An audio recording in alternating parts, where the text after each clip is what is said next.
The Sunday গার্জিয়ানে যে report বেরিয়েছে, American এই রিপোর্টে আমেরিকা দাবি করেছে যে যদি ভারত পাকিস্তানের আগামী দিনে যুদ্ধ ঘটে তাহলে আমেরিকা ভারতের পক্ষ নেবে না, তারা পাকিস্তানকেই সাপোর্ট করবে। তো এটা কিন্তু আমাদের জন্য নতুন কোনো বিষয় নয়।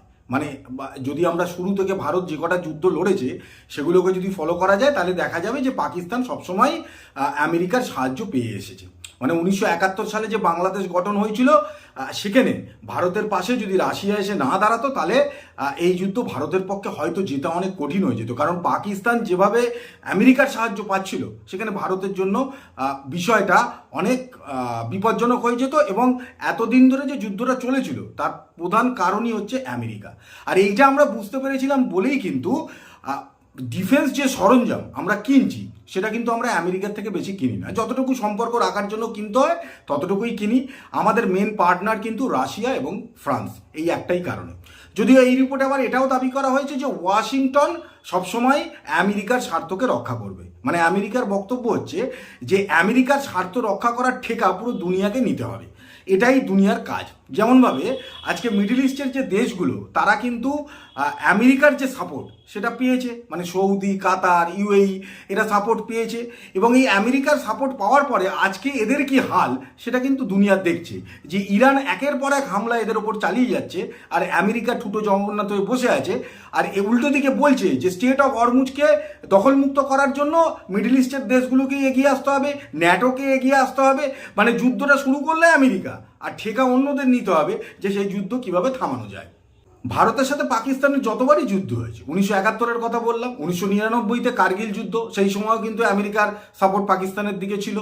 এবং অপারেশন সিন্দুরে তো একদম তাজা তাজা ঘটনা যে আমেরিকা কিভাবে প্রোপাগান্ডা তৈরি করেছিল যে এই যুদ্ধে পাকিস্তান জিতে গেছে, এটা আমেরিকাকে প্রমাণ করতেই হবে। আর তার সাথে ডোনাল্ড ট্রাম্প এই যুদ্ধ থামিয়ে দিয়েছে, এইটাও ভারতকে মেনে নিতে হবে। তা ভারত কথা মানেনি, তাই আমেরিকার রাগ। তা এই রাগ থাকুক, অসুবিধা কিছু নেই। আসলে ব্যাপারটা হচ্ছে, দেখুন বাংলায় না একটা প্রবাদ আছে যে রতনে রতন চেনে আর ওইটা চেনে কচু।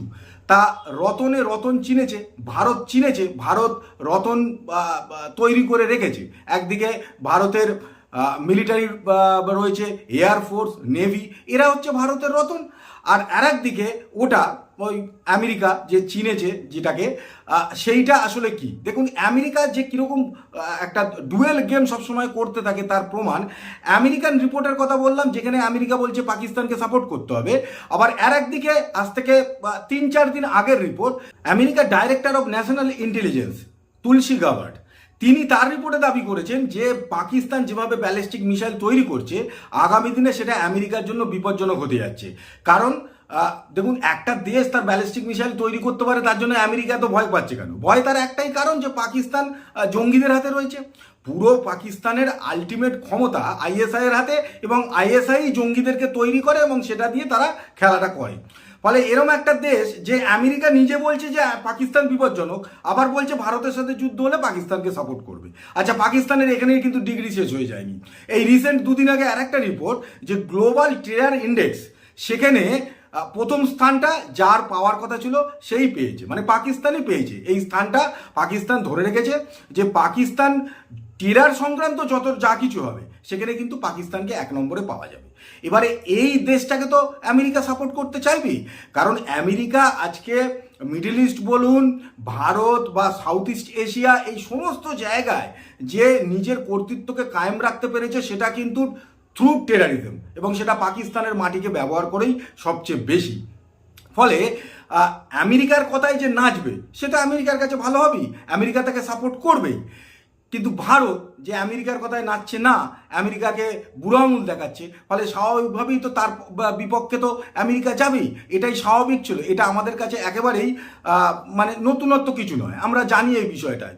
শুধু এই পাকিস্তানকে সাপোর্ট করার আগে আমেরিকা বারে বারে যে টেরারিজমের এগেন্স্টে আমেরিকা একদম দাদা হিসেবে এ দুনিয়ার রক্ষাকর্তা, এইটা যে সবসময় বলে, সেটাকে ঝেড়ে ফেলে দিয়ে আমেরিকার উচিত এবারে পরিষ্কারভাবে ঘোষণা করা যে দুনিয়ায় যত রকমের জঙ্গি কার্যকলাপ চলছে সেটাকে আমেরিকা সাপোর্ট করে, এইটুকু বলে দিই। বাকি আমেরিকা ভারতকে সাপোর্ট করলো না করলো তাতে ভারতের কিছু যায় আসে না, কারণ গত যে যুদ্ধগুলো আমরা জিতেছি সেটা নিজেদের দক্ষতায় জিতেছি। আর আগামী যে যুদ্ধ আমাদের যদি লড়তে হয় সেটা আমরা নিজেদের দক্ষতা দিয়ে লড়বো। সেখানে আমেরিকার কোনো রকম দরকার আমাদের আছে বলে অন্তত আমার তো মনে হয় না।